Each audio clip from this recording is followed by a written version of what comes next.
I've always been fascinated by the nature of reality, and today we're exploring a mind-bending question. Are we living in a simulation? This isn't just a concept from science fiction movies. It's a theory that's captured the imagination of philosophers, scientists, and even ancient mystics. What if everything you think you know about the world is just an elaborate illusion? This idea isn't new. Plato's allegory of the cave suggested that what we perceive as reality might be nothing more than shadows on a wall. Fast forward to the modern era, and we have thinkers like Nick Bostrom proposing that our entire universe could be a computer simulation created by an advanced civilization.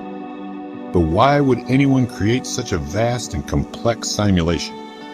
Some suggest it could be for research, entertainment, or even as a test for developing souls. The implications are staggering. If we're in a simulation, then the nature of consciousness, free will, and even the afterlife could be radically different from what we've always believed. Have you ever had a moment where reality felt awe? Now let's talk about Philip K. Dick, the visionary science fiction author who had a profound experience that shaped his view of reality. In 1974, Dick claimed to have encountered what he called a pink light, a beam of information-rich light that he believed was extraterrestrial in origin. This experience led him to question the nature of reality and inspired many of his later works. Dick began to believe that we might be living in a computer-programmed reality, a concept he explored in novels like Ubik and The Three Stigmata of Palmer Eldritch. Let's travel back in time to explore an ancient belief system that bears a striking resemblance to modern simulation theory: Gnosticism. The Gnostics believed that the material world was created by an imperfect or even malevolent being called the demiurge. They taught that most humans were trapped in a false reality, unaware of their true divine nature. Sound familiar? The Gnostics also spoke of archons, powerful beings that help maintain this false reality. In many ways, these concepts parallel the idea of a simulated world run by advanced programmers.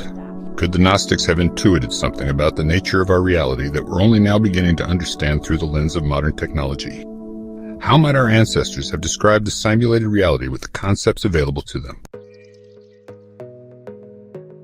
Now, let's explore the weird world of quantum physics.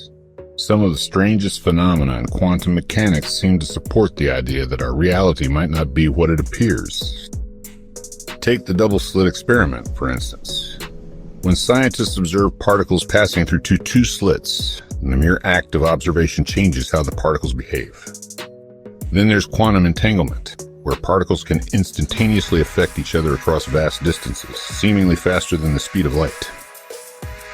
How do these quantum quirks make you feel about the nature of your reality?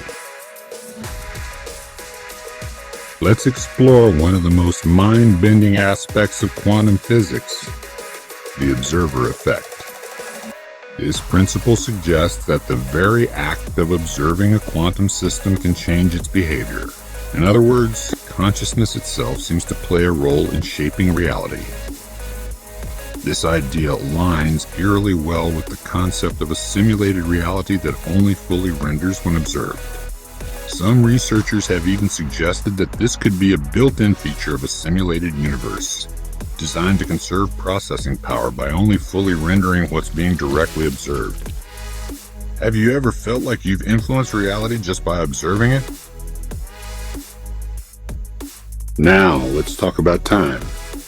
That constant forward march that we all experience. Or is it? Quantum physics has some surprises for us here too. The delayed choice quantum eraser experiment suggests that choices made in the present can seemingly affect past events. It's as if time isn't a rigid, linear progression, but something more fluid and malleable. This fluidity of time fits well with the simulation hypothesis. In a computer program, time could be just another variable, one that could potentially be manipulated or even reversed. How would you feel learning that time wasn't what you always thought it was? Let's shift gears and look at some ancient systems of knowledge that seem to align with modern ideas about the nature of reality. The Kabbalah, a mystical branch of Judaism, teaches about different levels of reality and the power of consciousness to shape our world. These ancient teachings suggest that humans have long intuited something about the malleable mental nature of reality. Could these be early attempts to describe the simulated nature of our world, limited only by the vocabulary and concepts available at the time? What other ancient wisdom might hold clues about the true nature of our reality? Now, let's venture into more controversial territory, near-death experiences, or NDEs. Interestingly, ancient texts like the Tibetan Book of the Dead describe similar processes for the soul after death. Could these be instructions for navigating the system reboot process in our simulated reality? How do you interpret these consistent reports of near-death experiences?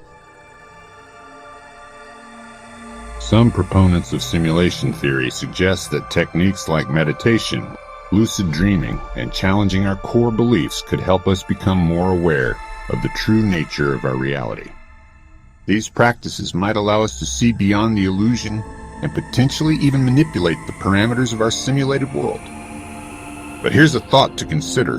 Even if we are in a simulation, does that make our experiences any less real or meaningful? Is it better to know the truth, even if it's unsettling, or to remain blissfully unaware? As we wrap up this mind-bending journey, I want to encourage you to keep questioning, keep exploring.